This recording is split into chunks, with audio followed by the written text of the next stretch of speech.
Mga walang hiya kayo! Pinatay niyo ang lolo ko! Pinatay niyo ang pinakamamahal kong si Naldo! Magbabayad kayong lahat! Natural lang na ganyan talaga ang maramdaman nila dahil nawala sila ng mahal sa buhay. Hindi ako nagpunta dito para tugising ka. Kaya wag mo kaming ituring na kaaway. Makikiraan lang kami. Kwentong Takip Silim. Para sa mga mahilig sa mga kwentong aswang, subaybayan ang aming bagong channel, Sitio Pangil. Pasukin ang nakakakilabot na mundo ng mga aswang. Like and subscribe. Sitio Pangil.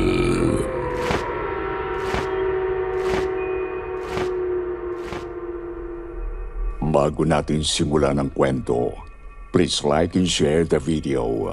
Huwag na din natin kalimutang mag-subscribe.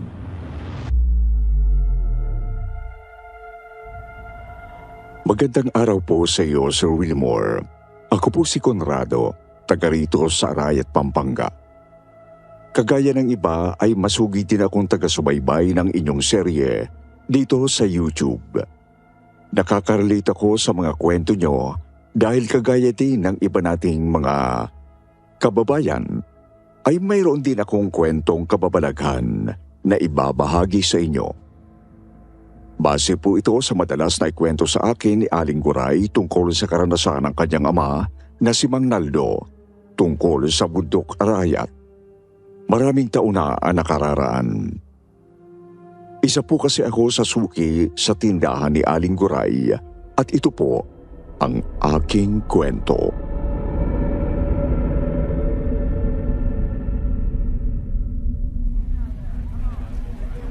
Umaga pa lang ay marami ng mga kabataan na nakatambay sa harapan ng tindahan ni Aling Guray. Mga suki na ito ni Aling Guray. Nawiwili ang mga kabataan na dito bumili ng pagkain at magmerienda sa harapan ng tindahan ni Aling Guray. Paano nga naman ay mahilig din magkwento ng mga nakakatakot na kwento si Aling Guray. Pabili nga po ng malamig na Pepsi, Aling Guray, tsaka tinapay po. O sige, Conrado. Kumuha ka na ng tinapay dyan at heto ang malamig na Pepsi. Heto po ang bayad. Mukhang marami na naman bata yung nakatambay dito ah. Siguro naghihintay na naman ng kwento nyo. Abay, oo nga. Alam mo naman ang mga kabataan ngayon. Gusto nilang napapakinggan ng mga magagandang kwento ng kababalaghan na nangyari noong araw. Oo nga po. Kahit naman po ako, madalas din ako nakikinig sa mga kwento nyo dati. Tungkol po ba sa yung ikukwento nyo ngayon? Ay, ang tungkol sa magandang babae na naninirahan sa pinakatuktok ng bundok Arayat. Babae po sa bundok Arayat? Abay, oo, Conrado. Teka, bakit parang nagulat ka? Doon po kasi yung punta ko ngayon eh. Meron pala kayong kwento tungkol sa bundok Arayat? Nang magsimula ng magkwento si Aling Guray tungkol sa babaeng naninirahan sa bundok Arayat, ay napaupo na din si Conrado. Tumabi sa mga batang naroon na nakikinig sa pagkwekwento ni Aling Guray habang kinakain ang mga binili nilang pagkain sa tindahan.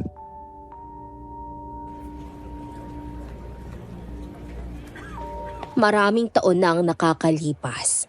May isang magandang babae na naninirahan sa taas ng bundok Arayat. Para siyang diwata ng kagubatan sa angkin niyang kagandahan.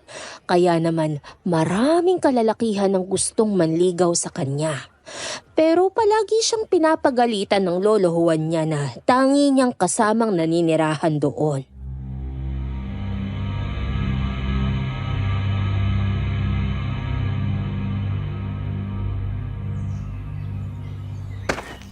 Emma, saan ka pupunta? Sa ilog po, Lolo. Lalaban ko lamang ang mga maruruming damit natin. Sige, mag-iingat ka ha. Alam mo naman kapag ganitong panahon, maraming mga taga-baryo ang umaakit dito sa bundok. Huwag kang basta magtitiwala sa kanila lalo na sa mga lalaki. Opo, Lolo. Alam ko na po yun. Ako na po mismo ang iiwas sa kanila. O siya, sige na. Lumakad ka na at nang makabalik agad.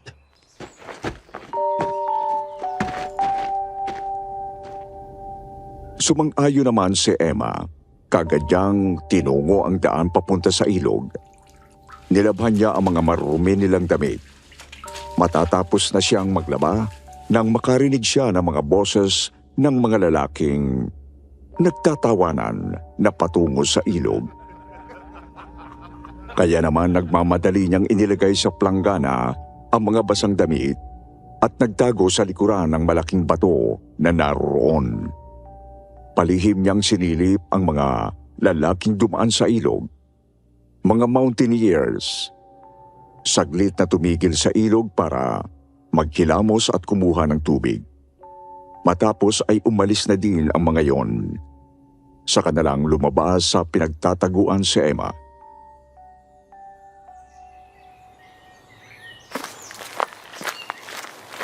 Oh, bakit nagmamadali kang umuwi? Mayroon pong mga lalaking galing sa bundok na padaan sa ilog. Naghilamos doon at kumuha ng tubig. Ah, nakita ka ba nila? Hindi po, Lolo. Kagaya ng madalas yung bilin sa akin, iniwasan ko sila. Nagtago po ako sa malalaking bato kaya hindi na nila ako nakita. Mabuti naman kung ganon. Papunta ako ngayon sa paanan ng bundok. Sa palengke. Ibibenta ko ito mga kamoting kahoy at papaya. Bibili na din ako ng mga sangkap at bigas. Lolo Juan, sasama ako. Matagal ko nang gustong makarating sa baryo. Kahit minsan lang isama niyo naman po ako para makita ko ang palengke doon. O sige, sige. Isampay mo na yung mga nilabahan mo. Tapos magsuot ka ng mahabang damit at maglagay ka ng bandana sa ulo mo. Talaga po, Lolo? Isasama niyo ako? Naku, salamat po.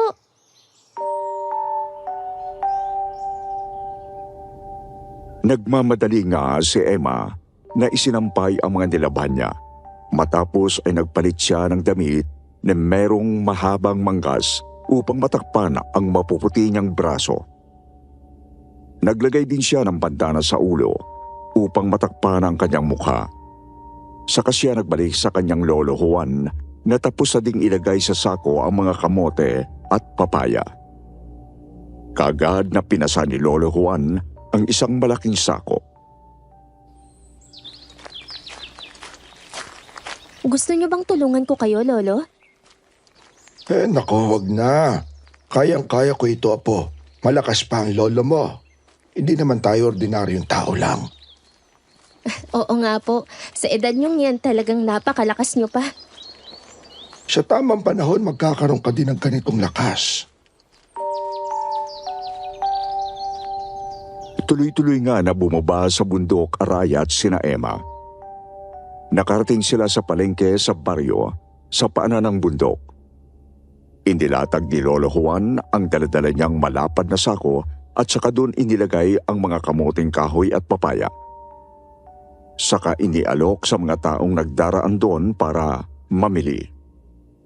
Si Emma naman ay hindi mapakali habang nakatayo katabi ng lolo niya. Dahil mula sa pagkabata, ay ngayon lang siya nakarating sa palengkeng yon. Ngayon lang din nakakita ng ganong kadaming tao. Kamoting kahoy kayo dyan. Bago nga nilang.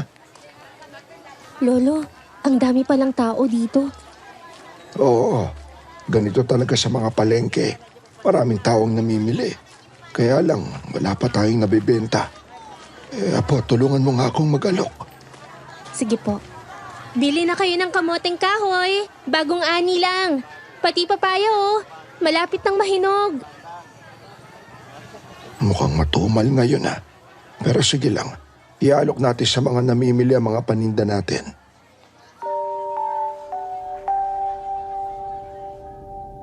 Napabuntong hininga si Emma. Hinawakan niya ang bandana at pinunasan ang pawis sa mukha niya. Hindi niya namamalayang naaalis na ng tuluyan ang bandana sa kanyang mukha, kaya nakita ng lahat ng mga naroon ang maputi at maganda niyang mukha. Lahat ay napatingin kay Emma na parabang naaakit. Naglapitan sa kanila Habang bumibili ay nakatingin sa mukha ni Emma. May mga lalaki pa nga na binili na ang lahat na paninda nila. Kaya naman nakaubos agad sila ng paninda. Ayos na lolo, ubos na ang paninda natin. Bibilit na tayo ng mga kailangan natin bago tayo umuwi. Sige po. Iyang bandana mo, naalis na pala kaya lahat ng bumibili sa'yo nakatingin. Oo nga po eh. Sabi ng isa mukha raw akong diwata. Ordinaryong tao lang naman ako eh. Tama sila, Emma. Hindi ka ordinaryong tao. Kakaiba ka sa kanila. Anong ibig mong sabihin, lolo? Malalaman mo yan ng unti-unti. Lalo na ngayong dalaga ka na at malapit na ang iyong 18 kaarawan. Hindi na kumibo si Emma. Paano naaalala niya na ilang buwan na nga lang pala ay kaarawan niya na. Kaya naman napangiti siya dahil magiging ganap na siyang dalaga pagdating ng araw na yon. Pero nawala ang mga ngiti niya nang makita niya nakatingin sa kanilang maglolo ang mga taong nasa paligid. Lo, uwi na po tayo. Parang matutunaw ako sa tingin ng mga tao dito. Kaya nga ayaw kitang isama dito eh. Alam kong ganito nang mangyayari kapag nakita ka ng mga taga rito. Ngayon ko naiintindihan ng sinasabi niyo na umiwas ako sa kanila, lolo. Makalipas ang mahabang oras ay nakatapos na ding mamili sina Emma. Kaya naman umuwi na sila. Pero nang dumating nga ang gabi ay merong 3 lalaking umakyat sa bundok. Mga binata na gustong manligaw kay Emma. May dalang gitara ang mga ito. Nakaporma talaga. Nang makarating na sa bahay ni na Emma ay kaagad na pinatugtog ng isang lalaki ang hawak na gitara. Ang isa naman ay kumanta ng Birheng Marilag. Kaya naman nang marinig yun ni Emma ay napabalikwas siya sa kanyang higaan. Pero bago siya makalapit sa bintana ay nakita niyang naroon na ang lolo Juan niya.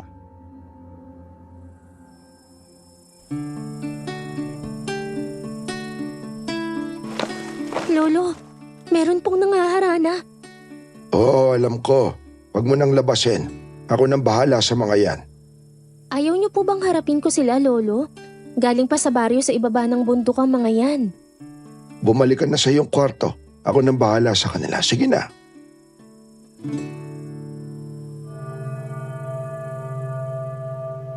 Walang nagawa si Emma kung hindi ang bumalik na lamang sa kanyang kwarto. Si Lolo Juan naman ay binuksan ang bintana upang makita ang 3 binatang nanghaharana. Napatigil sa pagkanta at pagtugtog ng gitara ang mga lalaki nang makitang seryosong nakatingin sa kanila si Lolo Juan. Mga ama, ang gabi na. Magsiuwi na kayo.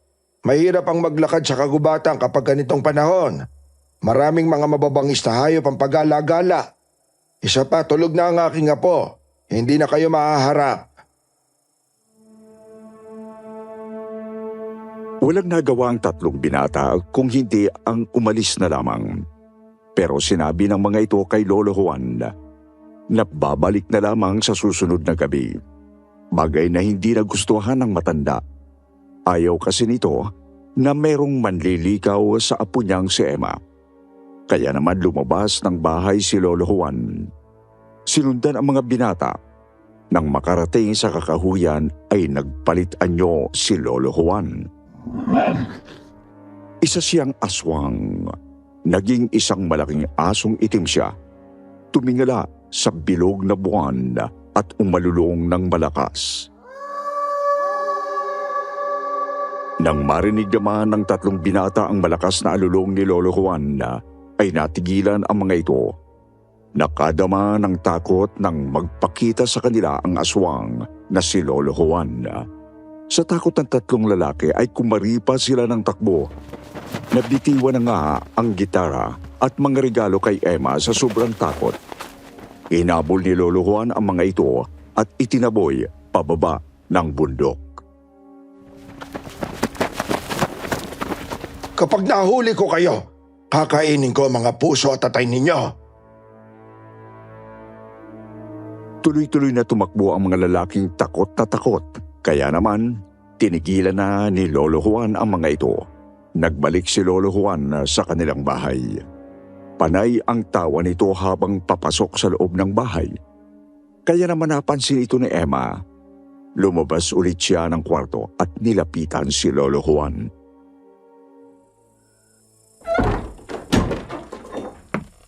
Olo, bakit tuwang-tuwa kayo? Ano pong ginawa ninyo doon sa tatlo? Mga bahag pala ang buntot ng tatlong yon. Ang bibilis ng takbo nang makita ako. Akala nila lalapahin ko talaga sila. Lolo naman eh. Kapag ganyan kayo kasungit sa mga tao, baka hindi magtagal malaman nilang sikreto nyo.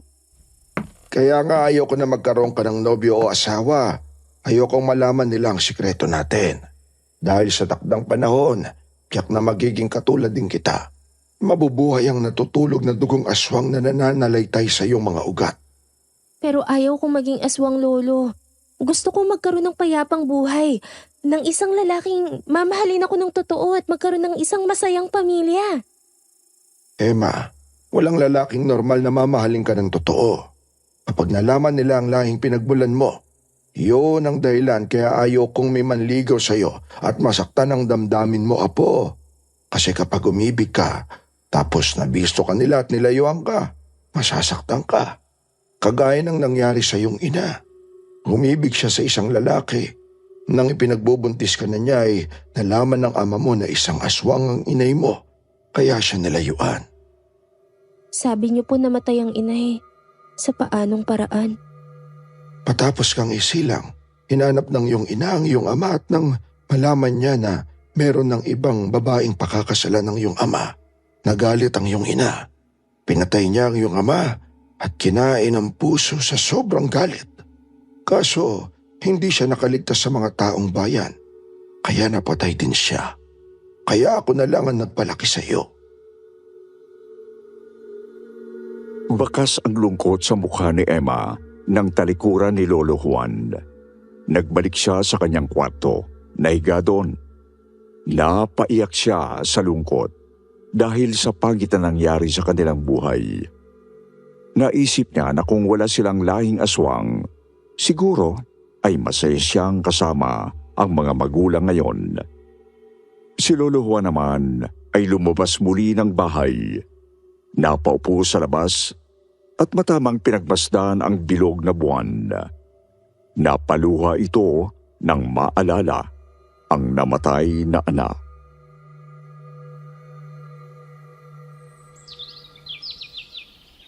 Nang sumunod na araw, dala ni Emma ang basket at panungkit nang puntahan ang mga puno ng mangga at chiko, pati ng bayabas. Sinungkit niya ang mga hinog na bunga niyon, pero dahil maikli lang ang dala niyang panungkit, ay hindi niya maabot ang mga mas malalaking mangga na hinog. Yun naman ang pagkakataong napadaan sa lugar na yon si Naldo. Galing sa pagkakaingin si Naldo. Kailangan mo ba ng tulong ko? Sino ka? Huwag ka matakot. Hindi ako masamang tao. Hindi kita sasaktan, magandang binibini. Umalis ka na bago ka pa makita ng Lolo Juan ko. Magagalit siya sa iyo kapag nakitang kausap mo ako.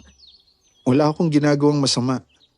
Napadaan lang ako dito at nakita ko na nahihirapan kang abutin ng sungkit ang mga hinog na mangga. Kaya nilapitan kita. Gusto kitang tulungan kung papayag ka. Sige. Gusto ko kasing kunin ang malalaking bunga ng mangga. Hayun sa itaas. Sige, ako ang bahala. Sandali lang na. Hinumad ni Naldo ang suot niya ang kamisa di chino na mahaba ang manggas. Tapos ipinagbuhol niya ang mga dulo ng manggas noon para maging lalagyan ng mga bunga na pipitasin niya at umakyat siya ng puno ng mangga. Doon niya inilagay ang mga napitas na hinog na bunga ng mangga. Marami ang nakuha ni Naldo. Halos mapuno ang lalagyang damit bago bumaba ng puno at isinalin sa basket na dala ni Emma. O ayan, ang dami nang nakuha natin. Puno na ang basket mo. Salamat. Kaya lang nalagyan ng mantsa ang damit mo. Ayos lang. Lalabahan ko na lang pag-uwi. Siya nga pala, ako si Naldo. Diyan ako nakatira sa paanan ng bundok. Salamat, Naldo. Emma naman ang pangalan ko. Napakaganda mo, Emma. Mabuti na lang at napadaan ako dito at nakita kita. Napangiti lang si Emma. Pero ang kanyang mga mata ay hinahagod ng tingin ang buong katawan ni Naldo. Ang malalaking muscle nito sa braso at dibdib na labis na nakaakit kay Emma. Kaya naman kaagad ding humanga si Emma kay Naldo. Idagdag pa na nakita kaagad nito ang pagiging mabait at maginoo ni Naldo. Kaya naman nawala ang kanina ay kaba na nadarama ni Emma. Aalis ka na ba, Naldo? Oo, yun ay kung hindi ka papayag na tulungan pa kita sa mga gagawin mo dito sa gubat. Gusto ko pa sanang manungkit ng Chico at Bayabas. Sige, tutulungan na kita. Maaga pa naman. Pinuntahan niya nila ang puno ng Chico. Tinulungan ni Naldo na manungkit ng mga hinog na Chico si Emma. Habang nanunungkit ay panay ang pagpapatawa ni Naldo, kaya naman panay din ang tawa ni Emma. Ang hindi nila napapansin ay nasa di kalayuan si Lolo Juan at nagmamasi. Binabantayan ang lahat na kilos ni Naldo. Nagtago sa likuran ng malaking puno ng balete ang matanda. Di nagtagal ay nakita ni Lolo Juan na umalis na doon ang dalawa. Si Naldo na ang nagdala ng basket na puno ng mga hinog na prutas. Inihatid ni Naldo sa bahay si Emma. Dito ka pala nakatira. Sinong kasama mo dito? Si Lolo Juan. Siya ang kasama ko dito simula sa aking pagkabata. Emma, pwede ba akong bumalik dito? Pwede ba kitang niligawan? Kung ako ang tatanungin mo, pwede naman. Kaya lang ang Lolo Juan ko, baka hindi siya pumayag. Malinis naman ang hangarin ko sa'yo. Kaya sa palagay ko naman papayagan ako ng lolo mo na ligawan ka. Sige, tingnan natin. Wala siya dito ngayon eh. Hindi ko alam kung saan siya nagpunta. Sige, uuwi na muna ako. Pero babalik ako ha. Tumangulang si Emma. Makikita ang matamis ng ngiti sa kanyang mga labi. Masaya din si Naldo nang lumakad palayo. Yun naman ang pagkakataong dumating si Lolo Juan. Pinagmasdan nito si Emma. Nakita nito na masaya si Emma ng mga sandaling yon. Nang makita naman ni Emma ang kanyang Lolo Juan, ay kagad na lumapit. Lolo, nakauwi na po kayo. Emma, saan ka na naman ang galing? Sa gubat, Lolo. Nabitas ako ng mga prutas. Ang daming hinog na mangga, Chico at Bayabas. Lahat yon nakuha ko. May nakita akong lalaki kanina sa gubat. Nakipagkita ba siya sa'yo? Opo, Lolo. Habang namimitas ako ng mga prutas ay napadaan siya. Nakipagkilala sa akin at nagsabi na liligawan daw ako. Siya po si Naldo. Iwasan mo ang mga lalaking ganun, Emma.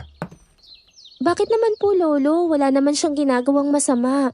Naging maayos naman ang pakikitungo niya sa akin. Lolokohin ka lang ng mga lalaking tulad niya. Lalo pa nga't alam nilang taga-bundok ka. Kaya habang maaga pa, iwasan mo na sila, Apo. Ayoko lang na masaktan ka sa bandang huli.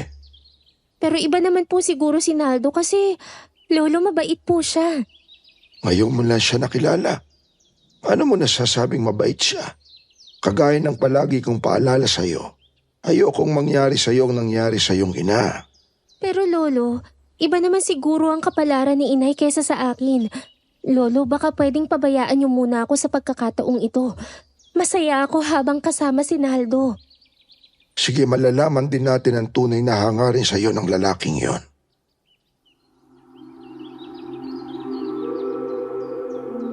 Nang dumating nga ang gabi ay muling nagbalik sa bundok si Naldo na may kasamang isang lalaki na marunong tumugtog ng gitara.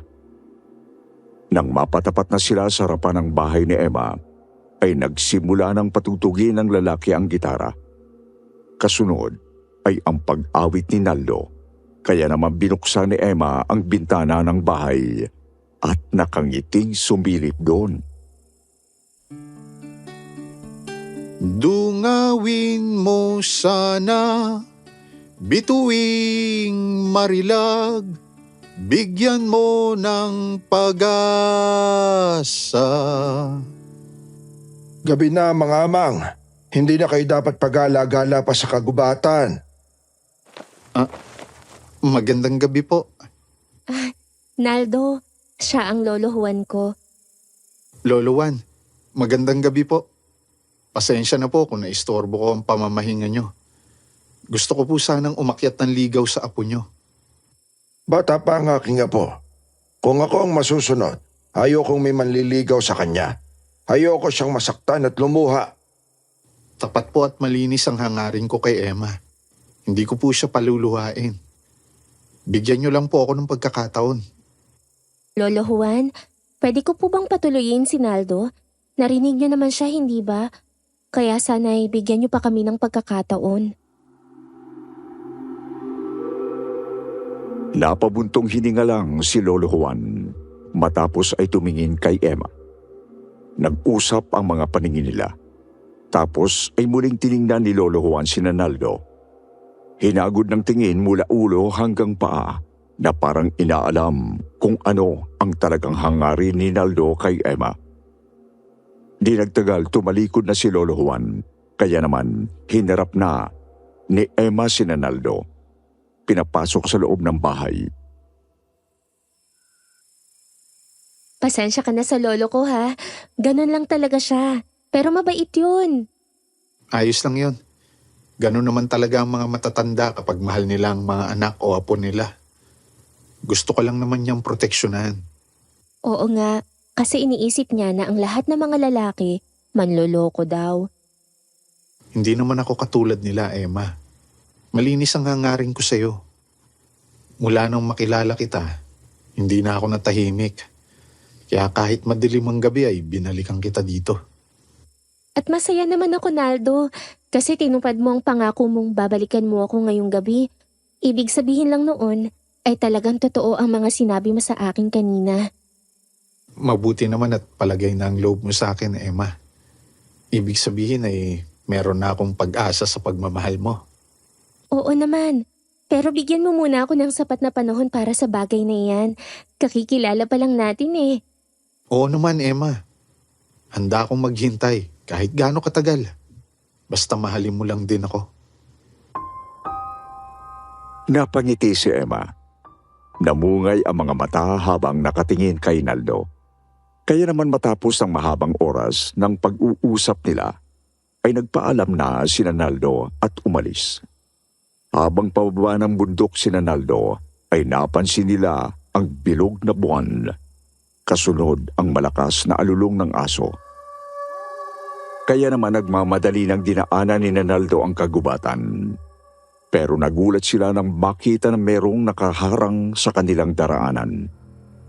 Kaya naman tinutukan ni Naldo ng flashlight ang nakaharang sa daan kung saan nakita nila ang isang aswang.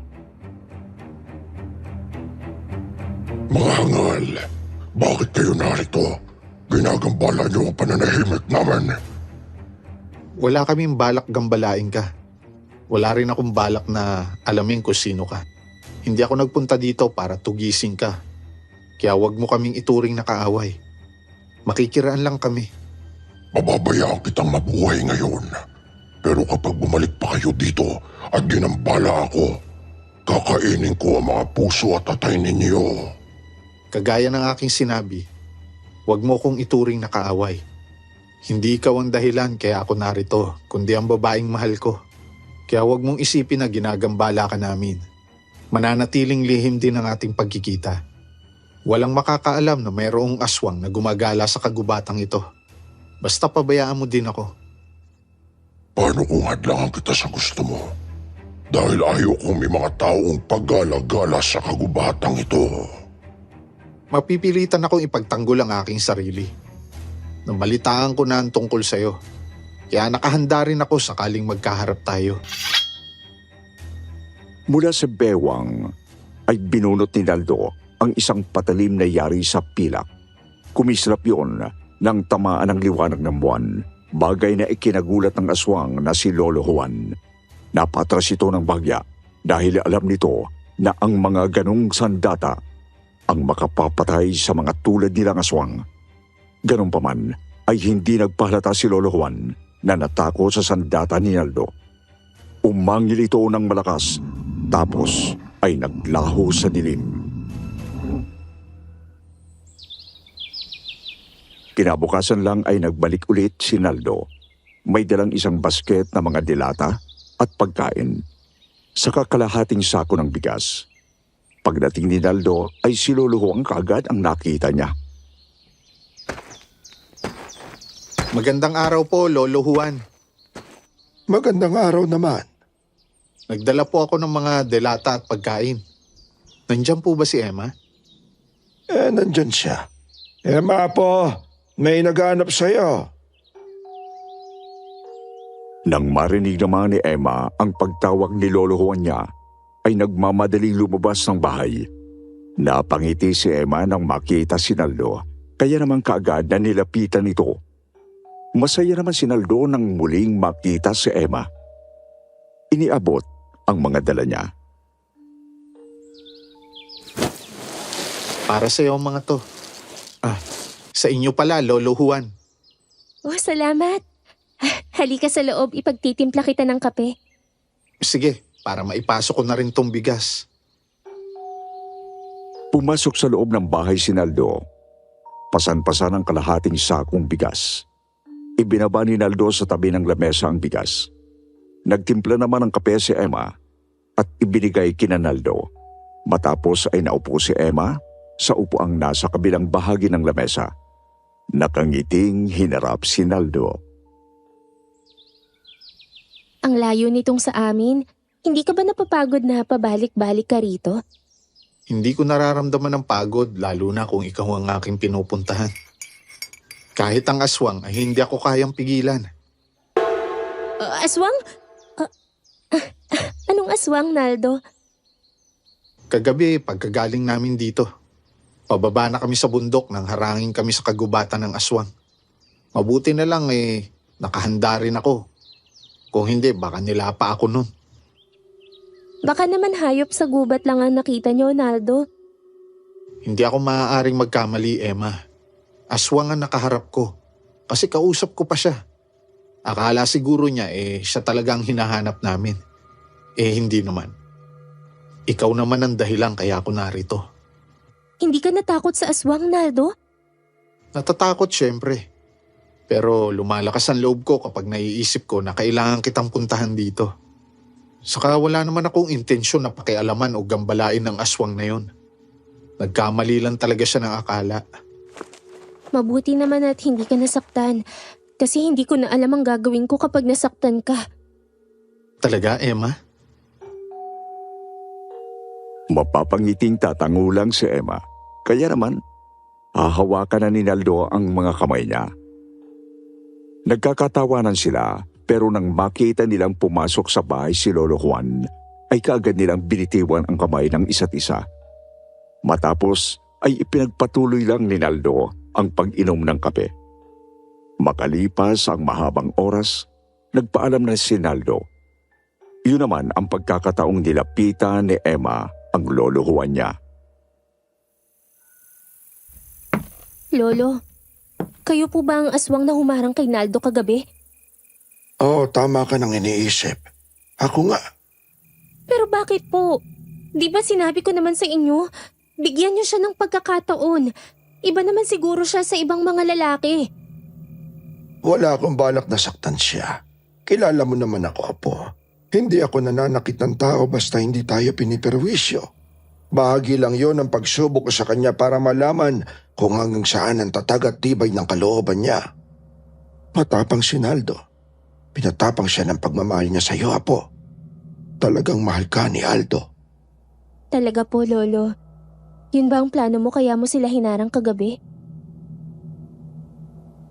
Tumangulang si Lolo Juan bilang pag-amin kay Emma.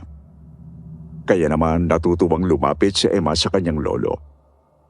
Yumakap at bahagyang umiyak, kaya naman napatawa ang matanda. Hinawakan nito ang mukha ni Emma, pinahid ang mga luha ng dalaga. Huwag ka nang umiyak, Apo. Wala naman akong hinangad kundi ang maging masaya ka. Sana lang ay mahalin ka niya maging sino ka man. Salamat, Lolo.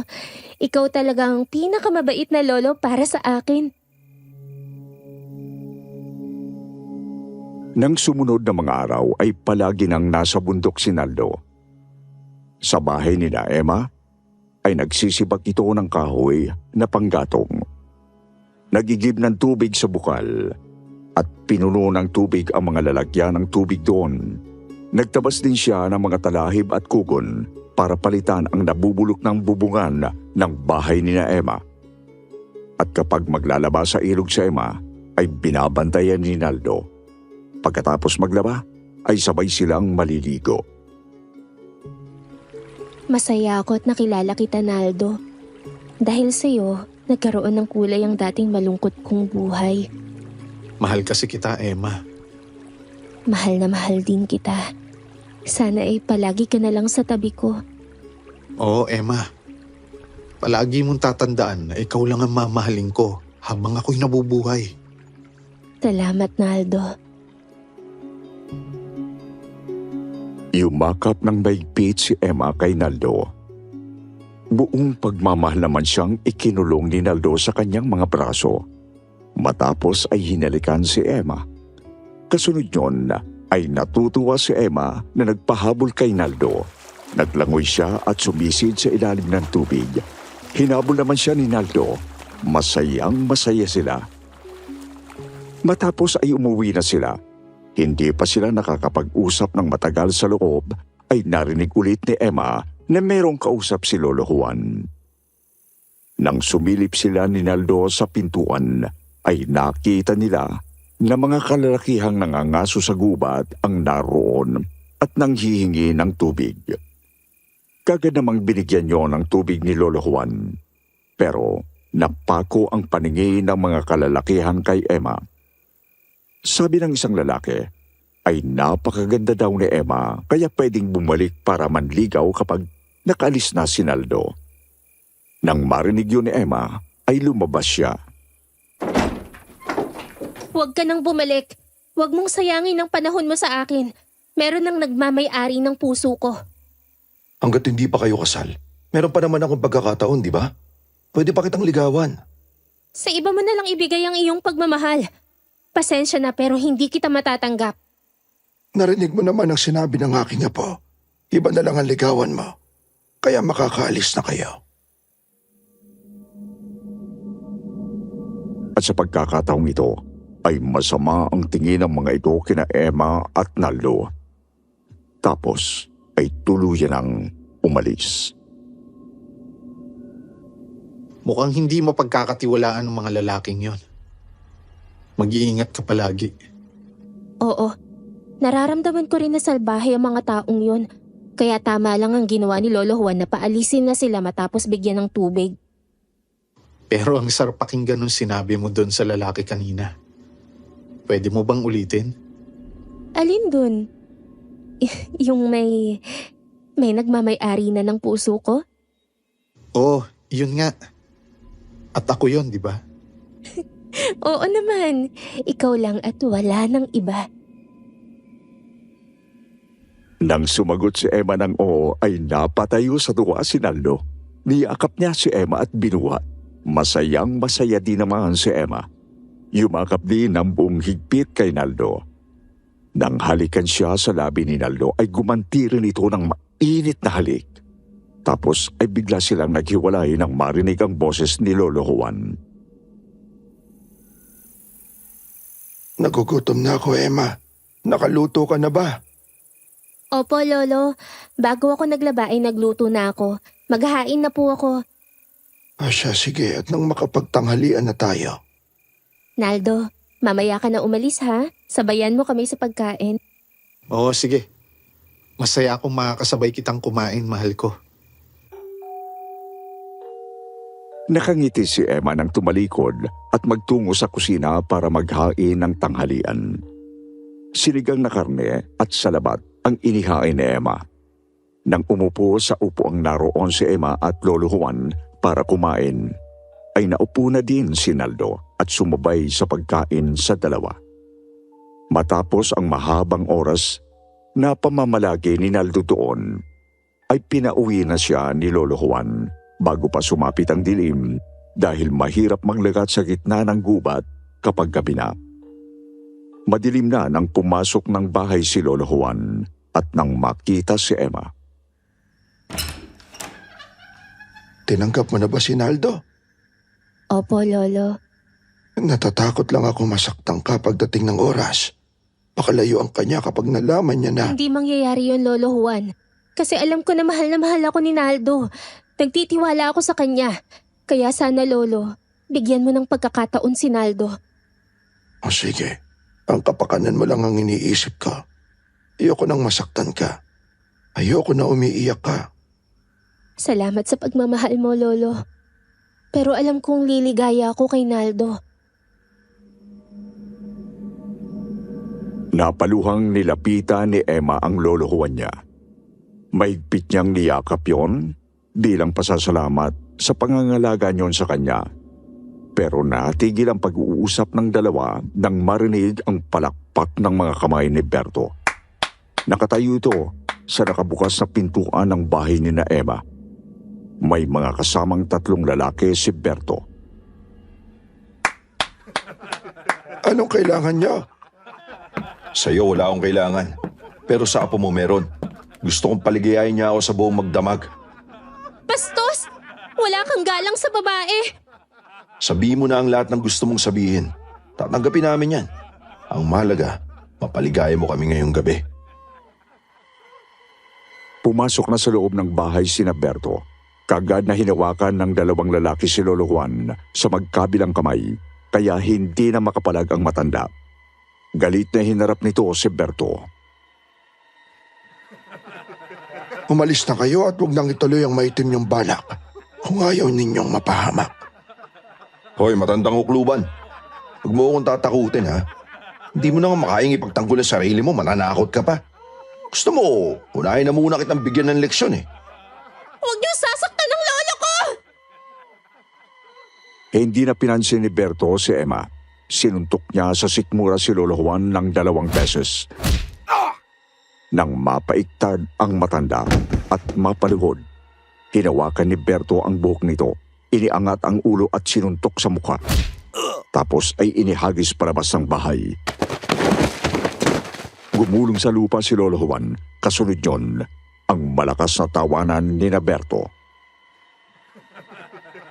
Nakita mo, tanda? Kinalit mo kasi ako. Yan tuloy ang inaabot mo. Walang hiya ka talaga! Pati matanda pinapatulan mo! Nakita ko lang naman sa kanya na hindi ang kagaya niya ang mananakot sa akin. Kaya ngayong naroon na siya sa labas, paliligayahin mo naman kami. Bastos ka! Walang hiya! Bigla ay niyakap ni Berto sa Emma at tinangkang halikan pero nagpumiglas si Emma. Lumaban siya, itinulak niya palayo si Berto matapos ay sinampal niya ito. Pero tinawanan lang ni Berto ang ginawa ni Emma. Matapos ay hinubad na ni Berto ang suot na damit bago muli ay dahan-dahang dilapitan si Emma. Habang nanunood naman ang mga kasama nito na panay ang tawanan. Pero naputol ang kasiyahan ni Berto nang makarinig sila ng malakas na angil ng isang mabangis na hayop. Nang lumingon sa pintuan si Berto ay nakita niya ang isang malaking asong itim na halos sinlaki ng tao ang kumagat sa kasama niyang lalaki. Mahangal kayo. Hindi kayo dapat mabuhay. Halimaw! Harapin mo ngayon ang kamatayan. Ginalit niyo kasi ang lolo ko! Mga lahi kayo ng aswang! Bago makatakbo ang isang lalaki, ay nasunggaba na ito ng halimaw na si Lolo Juan. Bumaon sa lalamunang lalaki ang matutulis na kuko ni Lolo Juan. Tapos ay kinagat nito ang lalaki, inihagi sa labas ng bahay. Nagawa naman ni Berto na makalabas ng bahay habang abala si Lolo Juan sa isang lalaki. Mabilis na tumakbo sa kagubatan si Berto. Pero dahil kabisado ni Lolo Juan ang kagubatan, ay naunahan pa nito sa daraanan si Berto. Naharang nito si Berto. Akala mo ba ay matatakasan mo ako? Maawa kayo sa akin. Huwag mo akong patayin. Hindi na kita pwedeng buhayin. Kilala mo na kami ng apo ko.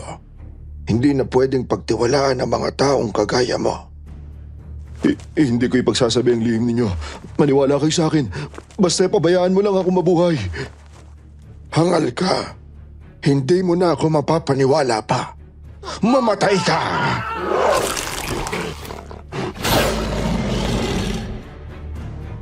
Dinamba ng halimaw na si Lolo Juan si Berto. Nanlaban pa si Berto pero wala itong nagawa sa lakas ni Lolo Juan. Gamit ng aswang na si Lolo Juan ang matutulis na kuko ng salakayin si Berto.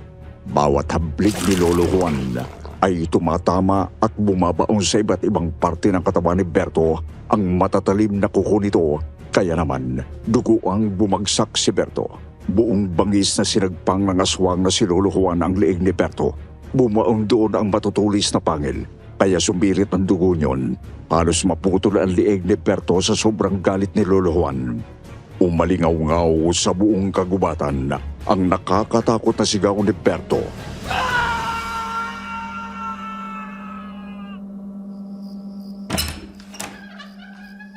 Lolo, mabuti at nagbalik na po kayo. Huwag ka nang matakot. Patay na silang lahat. Anong gagawin natin sa mga bangkay nila, Lolo? Ako na ang bahala sa kanila. Sige na, magpahinga ka na. Sumunod naman si Emma sa Lolo Juan niya. Pumasok siya sa kanyang kwarto habang si Lolo Juan naman ay pinasan ang dalawang bangkay ng lalaki. Tapos ay binalikan ang bangkay ni Berto.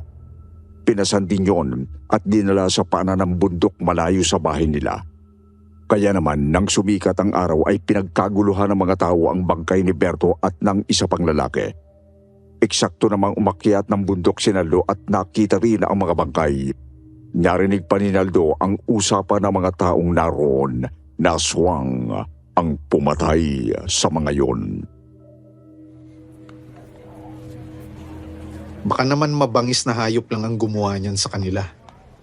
Kasi kung aswang ang pumatay sa kanila, edi sana ay wasak ang mga dibdib ng mga yan. Pero tingnan nyo, puro kalmot at kagat lang. At kagat sa leeg ang inabot nila. Pero kahit anong paliwanag at pagtatakip ni Naldo ay hindi niya makumbinsi ang mga taong naroon. Lalo pa nga at naroon ang tatlong binata na nakakita noon sa aswang na si Lolo Juan. Kaya paniniwala ng lahat na aswang ang pumatay kina Berto. Kaya naman ganun na lang ang galit ng mga kapamilya ni Berto at nag-usap ang mga ito na akyatin ang bundok upang tugisin at patayin ang aswang na pumatay kina Berto. Aalis na sana si Naldo nang makita niyang paparating si Lolo Juan na may dalang mga paninda. Nagkakagulo ang mga tao, Naldo. Anong meron? May dalawang bangkay po ang nakita dito ngayon lang umaga, Lolo Juan. Sabi nila ay biktima daw ng aswang. Berto daw ang pangalan ng isa. At yung isa naman ay kabarkada nyon. Kaagad na ibinaba ni Lolo Juan ang pasa na sako ng mga kamote. Tapos nakipagsiksikan sa mga taong nakiosyoso para makita ang bangkay. Baka sa mukha ni Lolo Juan ang pagtataka ng makita na dalawang nga lang ang bangkay na naroon samantalang tatlo ang iniwan niya doong kagabi. Narinig din ni Lolo Juan ang usapan ng mga tao. Naswang ang pumatay kina Berto kaya kagad din itong binalikan si Naldo. Natatandaan mo ba ang lalaking yon? Yung namatay? Hindi ba siya yung nangingi ng tubig kahapon? Oo nga po pala, Lolo Juan. Natatandaan ko na. Ano sa palagay mo ang pumatay sa kanya? Hindi ko po alam kung ano, Lolo Juan. Pwedeng aswang o pwede din namang mabangis na hayop gubat. Pero minsan, nabanggit mo kay Emma na minsan ay nakaharap mo na ang aswang, hindi ba? Totoo po yun? Pero ayaw kong sirain ang pangako ko sa kanya na hindi ko ipagsasabi na nakita ko siya. Basta buhayin niya ako at huwag kaming mag-away ng gabing yon. Kaya pinagtatakpan ko siya. Kaya lang ayaw nilang maniwala na mabangis na hayop ang pumatay kina Berto. Galit na galit sila. Natural lang na ganyan talaga ang maramdaman nila dahil nawala sila ng mahal sa buhay. Kaya wag mo nang ipilit ang mga sinasabi mo. Baka sa'yo pa ibaling ang galit nila. Opo, Lolo Juan. Kaya nga po umalis na ako eh. Pupuntahan ko sana si Emma. Sige, samahan mo ang aking apo habang nandito ako sa palengke. Tama nga si Emma. Siya kang taong mapagkakatiwalaan. Merong paninindigan. Sige, mula ngayon ay tinatanggap na rin kita bilang apo ko. Nako, salamat po, Lolo Juan. Pangako po, hindi ko paluluhain si Emma. Sige po, pupuntahan ko na siya. Mag-iingat po kayo. Napangiti lang si Lolo Juan. Matapos ay pinasa na ulit ang isang sakong kamuting kahoy. Bago tuluyang lumayo, ay muling dilingon ang mga taong nagkakagulo at nakikiosyoso sa mga bangkay. Naroon pa din ang pagtataka kung bakit dalawa lang ang bangkay na naroon. Nawawala ang isa. Ganun man ay nagtuloy pa din sa palengke si Lolo Juan upang itinda ang mga kamuting kahoy. Makalipas naman ang halos na 1 oras ang paglalakad sa pag-akyat sa bundok, ay nakarating si Naldo sa bahay ni na Emma.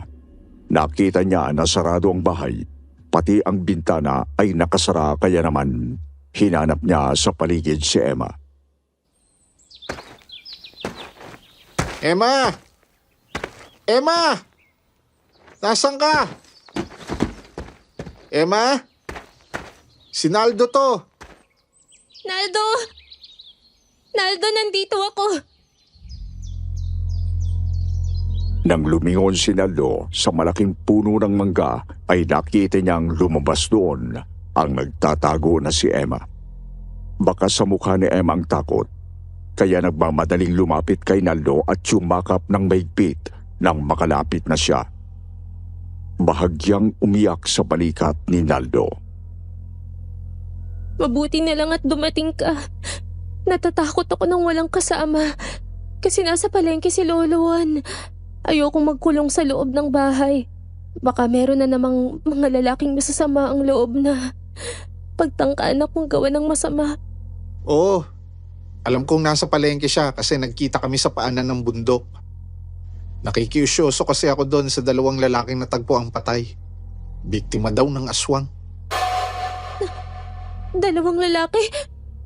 Patay? Oo, yung mga lalaking nanghingi dito ng tubig at nagsabing manliligaw sa'yo. Berto daw ang pangalan nun. Ayun, patay na. Patay na sila. 2 bangkay na biktima ng aswang. Oo, bakit parang nagtataka ka? Wala, Naldo. May naisip lang ako. Sige na, huwag ka na matakot. Nandito na ako. Tayo na sa loob ng bahay niyo. Sumang-ayon naman si Emma. Pumasok sila ni Naldo sa loob ng bahay. Nagluto ng pananghalian si Emma. Tinulungan naman siya ni Naldo. Ganun pa man ay parang natataranta pa din si Emma. Hindi rin mawala sa isip ang sinabi ni Naldo na natagpo ang bangkay na biktima ng aswang. Makalipas ang mahabang oras ay nakabalik na si Lolo Juan. Naupo ang matanda sa ilalim ng malaking puno para magpahinga. Nilapitan naman ito ni Emma matapos na magpaalam na uuwi na si Naldo. Lolo, totoo ba ang sinabi ni Naldo? Natagpuan na raw ang mga bangkay na napatay mo kagabi. Oo, pero ang nakapagtataka bakit dalawa lang ang natagpo ang bangkay? Nasaan ang isa? Yun nga din ang iniisip ko, Lolo. Hindi ba 3 sila kagabi? Oo, iniwanan ko silang 3 doon sa paanan ng bundok. Pero ang natagpuan lang ng mga tao ay 2. Hindi ko alam kung bakit nagkaganoon. Nasiguro niyo po bang patay na silang 3 nang iwanan niyo sila? Lahat sila ay kinagat ko sa leeg. Alam kong wala na silang buhay nang iniwanan ko. Kung nawawala ang isa sa kanila, 2 lang ang pwedeng mangyari. Pwedeng merong mabangis na hayop na lumapa sa kanila, o pwedeng nabuhay ang isa pa. Kung nabuhay sila, ibig sabihin ay delikado tayo dito, Lolo. May pagsasabi nung nabuhay na yon ang lihim mo. Bago pa makasagot si Lolo Juan ay nakita na nila na humahango si Naldo. Tumatakbo patungo sa kanila. Kaya naman nang makita ito ni Emma, ay kaagad na sinalubong si Naldo. Pagod na pagod at halos hindi makapagsalita si Naldo nang makalapit. Bakit nagbalik ka, Naldo? Malaking problema, Emma. Kailangan niyong umalis dito dahil paparating na ang taong bayan. Narinig ko na si Lolo Juan at ikaw ang pinagbibintangan nila ng mga aswang na salot. Papunta na sila dito para patayin kayo. Paano nangyari na kami ang pinagbibintangan nila, Naldo? Isa sa mga kabarkada ni Berto ang nabuhay. May kagat sa leeg. Ayon sa kanya, si Lolo Juan daw ang may kagagawan. Kaya bago pa sila dumating ay mabuti nang umalis na tayo dito. Tama si Naldo. Tayo na po, bago pa sila makarating dito. Umalis na tayo at magtago. Hindi na nag-aksaya ng panahon sina Emma, Naldo at Lolo Juan. Noon din ay umalis na sila sa lugar na yon. Umakyat sila sa mas mataas na bahagi ng bundok na yon. Nagtago sa malalaking puno kung saan ay tanaw pa rin nila ang bahay nila. Nakita nila na dumating na roon ang mga galit na mga tao. Hinahanap sila sa paligid at nang hindi na makita ay sinunog na ang bahay nila. Paano yan, Lolo Juan? Wala na tayong bahay. Sinunog na ng mga taong bayan. Wala na rin tayo magagawa, Apo. Hindi na rin tayo pwedeng bumalik doon kaya hahanap na lang tayo ng lugar na ligtas tayo. Doon tayo magtatago sa bagong bahay natin. Sasama din ako sa inyo, Emma. Lolo Juan, sa ganitong sitwasyon, hindi ko kayo pwedeng pabayaan. Salamat, Naldo. Mahal kita, Emma. At handa kitang protektahan habang ako ay may buhay. Tayo na mga apo. Umalis na tayo dito. Sumang-ayon naman sina Emma at Naldo. Umalis na sila sa lugar na yon. Nagpunta sila sa ibang bahagi ng bundok, sa mas mataas na bahagi nyon. Nang matiyak ni Lolo Juan na ligtas na sila sa lugar na yon, ay doon na sila gumawa ng bahay na matitirhan. Tulong-tulong silang gumawa ng bahay na yari sa kawayan, kahoy at kugon ang bubong, sawali ang dingding. Gumawa din ng mga papag na yari sa kawayan at kahoy, kaya naman sa loob lang ng 2 araw ay natapos na ang bahay nila.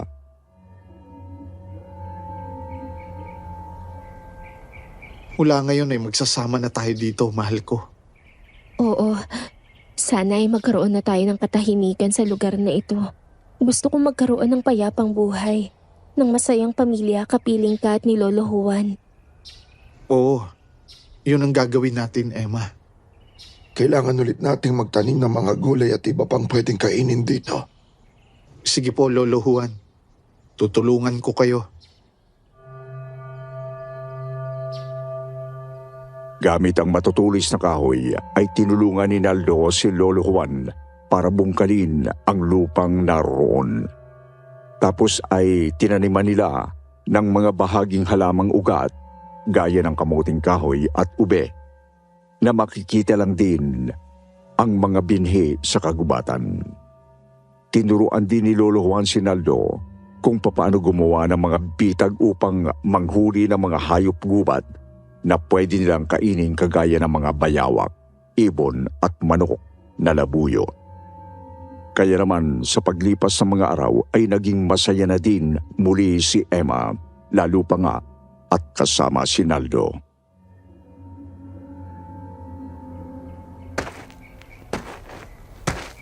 Mahal, may dala akong mga hinog na mangga na paborito mo. Wow! Salamat naman, mahal ko. Paborito ko talaga ang mangga. Kaya nga kumuha ako ng marami. Eto pa oh. Ah, siya nga pala. Malapit na ding maluto yung inihaw na manok. Pwede na tayong kumain ni na Lolo Juan. Nasaan nga pala si Lolo Juan? Nandyan lang siya sa paligid. Ang sabi niya sa akin, titingnan daw niya ang mga bitag niya kung may huli na. Di nga nagtagal ay dumating na si Lolo Juan. Pasa ng isang baboy ramo na nahuli nang ginawa nitong bitag, kaya naman natuwa si Emma nang makita ang dala ng matanda. Kagad niyang sinalubong si Lolo Juan. Nang ibaba ni Lolo Juan ang baboy ramo, ay kinuha agad ni Emma ang isang lubid at itinali sa lieg ng baboy kahit na meron na ding tali ang mga paa niyon.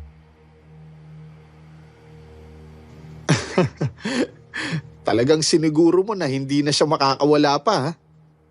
Oo naman. Abay, ilang araw na din nating kakainin ng baboy ramo na yan, ha? Paborito yan ni Emma kaya natuwa ako nang makita na ganyan ang nahuli ng bitag na ginawa ko. Kasunod yon ay nagkatawaran sila. Hindi nila napansin na mayroong mga lalaking armado ang nasa di kalayuan. Nagtatago habang nagmamatsyag sa kanila. Isa sa mga lalaking yon ang umalis at ang dalawa ay naiwan doon para bantayan sina Emma. Papadilim na nang bumalik ang lalaki kasama na ang 5 pang lalaki. Armado ng mga itak, baril at sibat.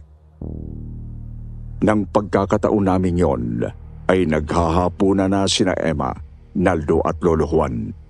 Nakalapit sa kanila ang mga lalaki kabilang ang lalaking nakagat ni Lolo Juan pero nabuhay. Musta ka, aswang na matanda? Hindi mo ba inaasahang nabuhay ako? Pinagtanggol ko lang ang aking apo dahil gusto niyo siyang halayin. Kahit ganito ang katauhan ko.